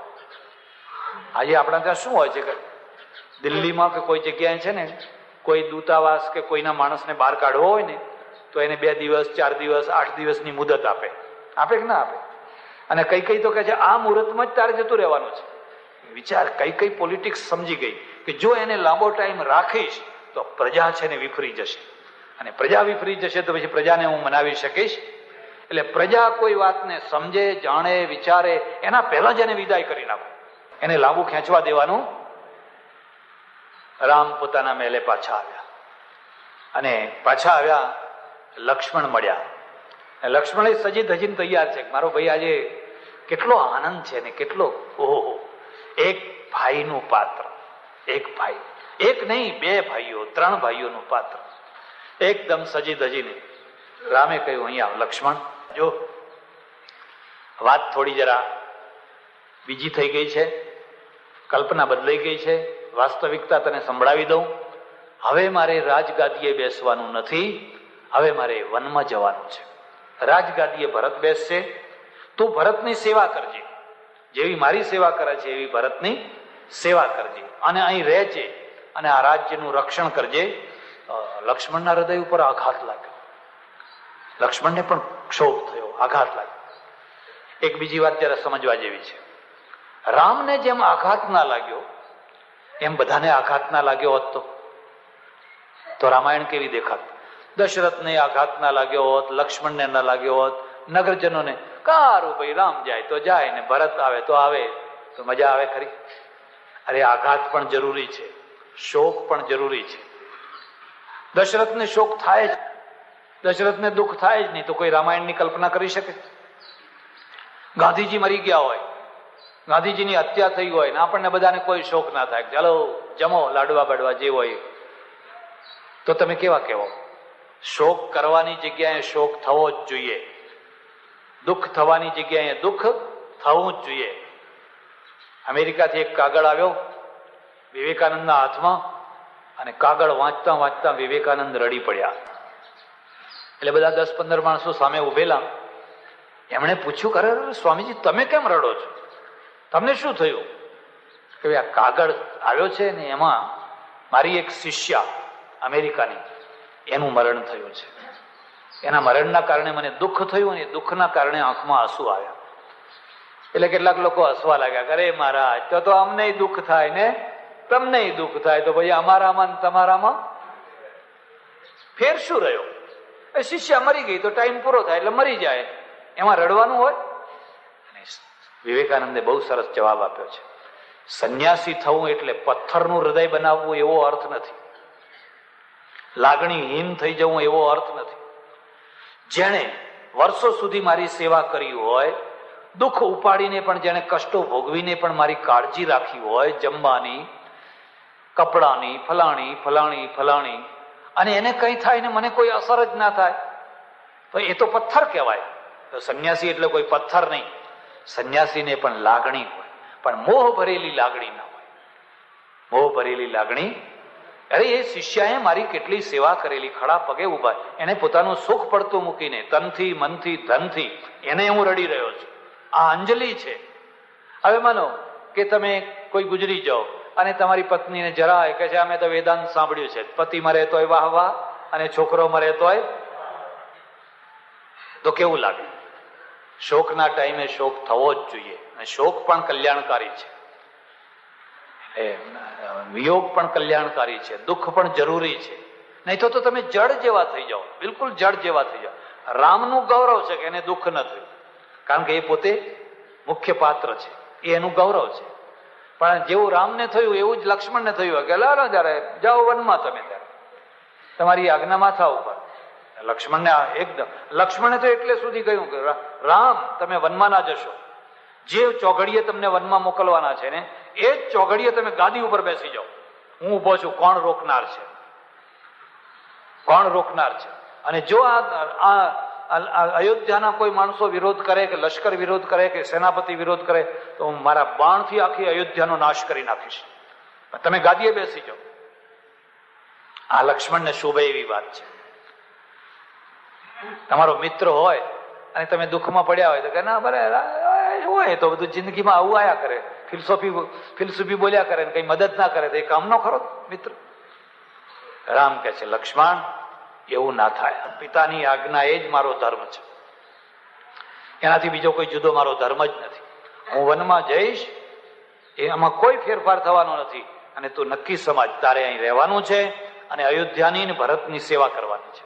આપણા પિતા વૃદ્ધ થયા છે, મારા જવાથી એમને વધારે દુઃખ થશે અને રાજ્ય છે એ ડાવાડોળ ના થઈ જાય, આજુબાજુના દુશ્મનો આવીને અયોધ્યા ઉપર ચડી ના આવે અને રાષ્ટ્રને નુકસાન ના પહોંચાડે એ કાળજી તારે રાખવાની છે. લક્ષ્મણે જોયું કે હવે કોઈ રીતે રામ હવે બદલાવાના. યાદ રાખજો, જીવનમાં 3 વાતો હોય છે: મક્કમતા, જડતા, મક્કમતા ને કેટલાક નિર્ણયો એવા હોય કે તમારે ઠેઠ સુધી એને પકડી જ રાખવા પડે, અને કેટલાક નિર્ણયો એવા હોય કે જો તમે ઠેઠ સુધી પકડી રાખો તો એને જડતા કહેવાય. એનું નામ જડતા કહેવાય, એને મક્કમતા ના કહેવાય, પણ એનું નામ કહેવાય જડતા. કેટલાક નિર્ણયો બદલવા પડે, સમયને અનુસાર બદલવા પડે, પ્રસંગને અનુરૂપ. અને કેટલાક નિર્ણયો એવા હોય જો વારંવાર બદલ્યા કરો તો તમે મક્કમ ના રહી શકો, અને મક્કમતા વિના કોઈ મહાપુરુષ ના થઈ શકે. રામ મક્કમ છે, રામ મક્કમ છે. કઈકઈમાં જે મક્કમતા છે ને એ જડતા છે, એ મક્કમતા નથી. પણ જો દશરથે સમજાયા અને બીજાએ સમજાયા એમ જો સમજાવ્યા હોત, રામે કહ્યું તમે માં ચિંતા ના કરો, હું જાતે ભરતને લઈ આવું અને મારી જાતે હું ભરતને ગાદીએ બેસાડું, બોલો પછી તમને કઈ છે? કઈ કે ના હું બધું જ જાણું છું, તું ભરતને લાવે ખરો, ગાદીએ બેસાડાય ખરો, પણ પ્રભાવ તો તારો વધારે છે. મારા ભરતને તું શાંતિથી રાજ કરવા દે, માટે તારે તો વલકલ પહેરીને તપસ્વીના વેશમાં જંગલમાં જ 14 વર્ષ રખડવા. આ જડતા છે. જડતા અલગ છે ને મક્કમતા અલગ છે. જયારે લક્ષ્મણને ખાતરી થઈ ગઈ કે રામનો નિર્ણય બદલાવાનો નથી, ત્યારે લક્ષ્મણે કહ્યું ભલે જો તમારો એ જ નિર્ણય હોય તો હવે મને આજ્ઞા કરો, હું તમારી સાથે આવું, તમને એકલા જવા દઈશું, હું તમારી સાથે આવું. કેટલાક માણસો એવા રાખજો, એવા મેળવજો, એવા મળજો કે કોઈ વાર તમને વનવાસ ભોગવવાનો થાય, જેલમાં જવાનું થાય, તમારી પેઢીનું દેવાળું નીકળે અને તમે કોડી ના થઈ જાઓ, તો પણ લક્ષ્મણની માફકે તમારો સાથ છોડે. બાકી તો અત્યારે તો ટોળે ટોળું પાછું ફરતું હોય. ક્યાંય ટોળું ક્યાં સુધી છે?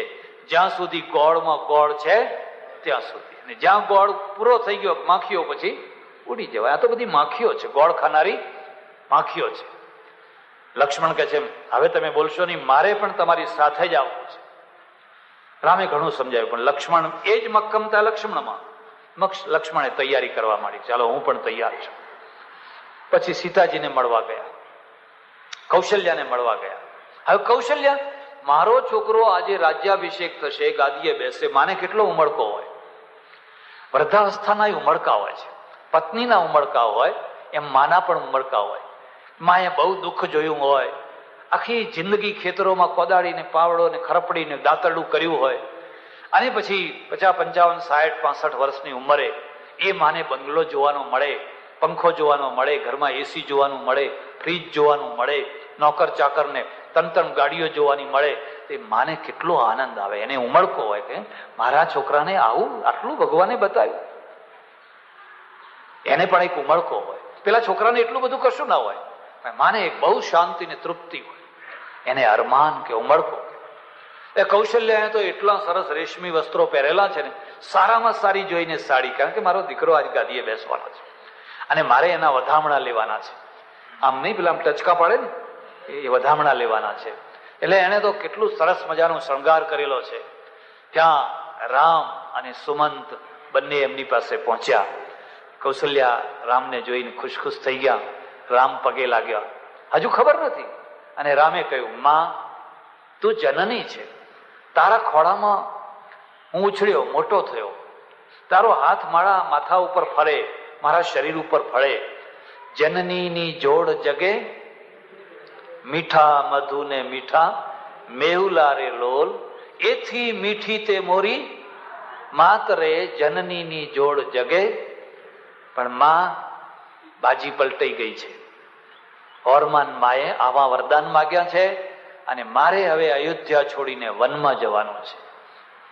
કઈ કૌશલ્યાના ઉપર કેટલું વીત્યું હશે. અને એને તો એટલું દુઃખ થયું, અરર, આ શું કર્યું, આ કઈ કહીએ આ શું કર્યું. પછી તો સ્ત્રી સ્વભાવ છે ને, એ આવી છે ને તેવી છે ને ફલાણી છે. મેં તમને કહ્યું ને, શોકના જેવું કોઈ દુઃખ નહીં. એટલે શોક શબ્દ છે ને, એને તમે 3 રૂપમાં જુઓ. સંસ્કૃતનો શોક, શોક, શોક એટલે દુઃખ, બળવું, બળ બળ બળ બળ કરવું. અને અંગ્રેજીનો શોક, અંગ્રેજીનો આ વીજળીનો શોક લાગ્યો, એ કેવો હોય? બસ હવે એ જ સમજી લો. આ શોક ને શોક ના વચ્ચે જે હોય એનું નામ કહેવાય. સ્વાભાવિક છે. ત્રણેય સારી હોય તો સારી હોય તોય પણ આ દશા. રામે સમજાવ્યું, જે થવાનું છે એ થવાનું છે. હવે તમે કશું બોલશો નહીં. બસ એક જ મારી ઈચ્છા છે કે મને તમે આશીર્વાદ આપો. તમારા આશીર્વાદ લઈને મારે જવું. કૌશલ્ય કે એવા આશીર્વાદ ના આપો. તારે અયોધ્યામાં જ રહેવાનું છે ને તારા બાપની બુદ્ધિ બગડી છે. પતિ પત્નીના સંબંધમાં પણ કેટલીક વાર છીછરાપણું આવે. પતિ ગમે એટલો મહાન હોય, ગમે એટલો મોટો હોય, અને સ્ત્રી પણ માનતી હોય કે મારો પતિ બહુ મોટો છે, એવું બધું સમજતી હોય, પણ કોઈ ક્ષણો એવી આવી જાય કે તૂતા થઈ જાય. બેહો બેહો, હવે તમારામાં તો બુદ્ધિ નથી, આ તો તમારું ઘર હું ચલાવું છું. હું ના હોત તો તમારું ઘર તો ક્યારનું દેવાળું કાઢ્યું હોય. અમારા ઓળખીતા એક સજ્જન છે, બહુ રાજકારણના મોટા નેતા હતા, અત્યારે તો દેવ થઈ ગયા. એટલે એકવાર એમના ઘેર લઈ ગયા. હવે એ કંઈક હું જઈને બેઠેલો, એટલે એમના પેલા પત્ની છે ને, એ મને કહે, આ તમારા ભગતને થોડી અક્કલ આપો. શું આવ્યું? હવે પેલો છે એટલો મોટો પ્રભાવશાળી નેતા, એટલે પેલી બેન મને કહે છે કે આ તમારા ભગતને થોડી અક્કલ આપો. મેં કહું આપીએ. કીધું આપીએ, અમારું તો કામ જ છે ને. કીધું શું થયું? મેં કહું શું કારણ શું છે? મને કે આખો દિવસ રખડ રખડ રખડ રખડ રખડ રખડ રખડ રખડ, ઘરમાં પગ વાળીને બેસતા નથી. આ ઘર ચાલે કેવી રીતે? આ તો સારું થયું કે હું મળી, આ ઘર ચલાવું છું. હવે એને ખબર નથી કે રખડ રખડ કરે એમાં એના પતિનો વાંક છે. એમાં વાંક કોનો છે? એ પતિ આવ્યા ને ત્યારે મેં વાત કરી, મેં કહું આમાં વાંક તમારો છે. કારણ કે મારો વાંક શાનો છે? જ્યાં તમે જાઓ છો ત્યાં એને લઈ જાઓ. એ સાથે હોય તો બધી સભા જુએ, તમારું ભાષણ સાંભળે, તમારી મહિમા જુએ, તમારી મહત્તા જુએ, તો એની બુદ્ધિનો વિકાસ. અંગ્રેજો શું હોય? પતિ પત્ની સાથે ને જ્યાં જાય. અને આપણે શું કરવાનું? બસ તું ચૂલો, તું ભેંસ, હું બધે ફરું. એટલે પેલી બિચારી આખો દાડો શેડે થી 4 વાડી લાવે, ભેંસને નહીં રે, ચૂલે જાય, એ સિવાય એને કઈ દુનિયાની. અને પતિનો વિકાસ ઘણો થઈ ગયો હોય, એટલે પૈડા બે નાના મોટા થઈ ગયા હોય. પેલું પૈડું મોટું થઈ ગયું હોય ને આ છે પેલું ટ્રેક્ટરનું થઈ ગયું હોય, આ સ્કૂટરનું રહી ગયું હોય. હવે એમાં દોષ કોનો છે? તમે સમજો. એટલે જ્યાં જાઓ ત્યાં સાથે લઈ જાઓ. એ તમારી કાળજી રાખશે, સાથે રહેશે, તમને સમજશે, તમારા વેપારને સમજશે, તમારા ધંધાને સમજશે, તમારી પેઢીને સમજશે. તમે નહીં હો તો એ ભાર ઉપાડવાને લાયક બનશે. હવે એને તો ઘર બહાર નીકળવાની નહીં દેવાની, એટલે એ નાની ને નાની રહી ગઈ. એટલે પછી પેલા ભાઈ આવ્યા, મેં અને મારે એમના રૂબરૂ પછી બોલવા લાગી. મને કે આ મહારાજને મેં કહ્યું બધું વર્યું. એટલે પેલા શું કહે છે? બેસ બેસ, હવે તને કોને કહ્યું ભેંસને રાખ? મેં તો કીધું કે આ ભેંસ કાઢી નાખ. શું કામ 4 લેવા જાય છે? મારે 4 વાગે ઉઠવું પડે છે. પેલી સ્ત્રી કહે છે કે 7 વાગે ઉઠને તને કોણ ના પાડે છે? પેલો પાછો એવો માથાનો ને, એને કહે છે તારી તાકાત નહીં કે તું 7 વાગે ઉઠી શકે. એ તો આ બંદા 7 વાગે ઉઠે. એમ ઉઠી જો 4 વાગે, 7 વાગે ઉઠી જો. એ પેલી બેને કહ્યું કે મને કે બાપજી 4 વાગે ને એટલે પછી પથારીમાં રહેવાતું જ નથી, પગ આંખ ઉઠી જ જાય. એટલે પેલો કે ઉઠ ને, 7 વાગ્યા સુધી ઊંઘ, તને કોણ ના પાડે છે? તું મેં એકબીજાને દ્વેષ નથી, પણ કેટલીક વાર રમૂજમાં તો કેટલીક વાર બળતરામાં પણ નીચી કક્ષાએ આવી જાય. અને એ રીતે આ જરા નીચી કક્ષાએ આવી ગયા. એટલે પેલા દશરથ છે, એ દશરથને તું મેં થઈ રહ્યું છે. અહીંયા કૌશલ્યા છે, કૌશલ્યા કહે છે કે દશરથમાં તો બુદ્ધિ જ નથી. આ રામને આટલું બધું મંડાણ કર્યું ગાદીએ બેસાડવાનું, અને હવે છેલ્લી ઘડીએ પેલી કૈકેયીના છોકરાને બેહાડે છે. કોણે કહ્યું તું કૈકેયીના છોકરાને બેસાડવાનું? પણ રામ મક્કમ છે. એક ઝાડ એવું હોય છે કે પૂર્વની આંધી આવે તોય ટકે, અને પશ્ચિમની આંધી આવે તોય ટકે, અને ઉત્તરની આવે કે દક્ષિણની આંધી આવે તોય ટકે. અને એક ઝાડ એવું હોય છે કે આંધીમાં ટકી શકે. એ મહાપુરુષ છે, એ કેટલીક વાર આવી મક્કમતા હોય અને આંધી આવે તો એ ટકી શકે, અને નહીં તો પેલા ગબડી પડે. તરત જ આમ બોલો તો આમ. કેટલાક માણસો એવા હોય સભામાં બેસીને તમે નિર્ણય કરો, હાથ કરો ઊંચો, બધું કરો, અને ઘેર જઈને પેલી જરાક ફૂંફાડો મારે એટલે તરત ઢીલા બદલાઈ જાય. એના એ માણસનો ભરોસો ના કરી શકાય. અહીંયા ગમે એટલું બોલીને ગયા હોય, પણ જ્યાં સુધી ગૃહમંત્રીની સહી નહીં થાય ત્યાં સુધી આ પ્રધાનમંત્રી કોડીના છે. દેખાવ પૂરતા પ્રધાનમંત્રી છે, પણ રાજ્ય ગૃહમંત્રીનું છે. કૌશલ્યાને ખૂબ સમજાયા, અને કૌશલ્યાને ખાતરી થઈ ગઈ કે રામ હવે બદલાવાના, મને આશીર્વાદ આપો. માં, મુહૂર્ત વીતી રહ્યું છે, ચોઘડિયું પૂરું થઈ રહ્યું છે, હવે તમે મોડું ના કરો અને મને આશીર્વાદ આપો. એ કૌશલ્યા કે આશીર્વાદ આપવું, પણ આજ નહીં આપું, કાલે આપીશ. અંબે માત કી, ઉમિયા માત કી, સદગુરુ નમઃ પાર્વતી પતે હર હર મહાદેવ હર. જય અંબે માં, જય અંબે.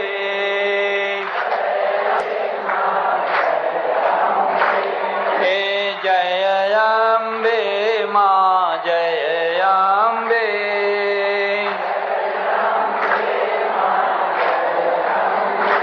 હે જય અંબે માં, જય અંબે.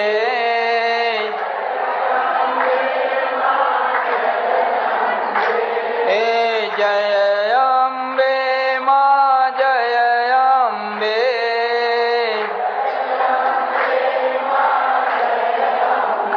હે જય અંબે માં, જય અંબે.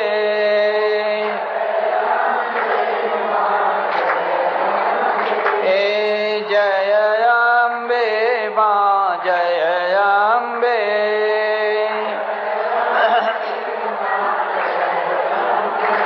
અંબે માત કી જય.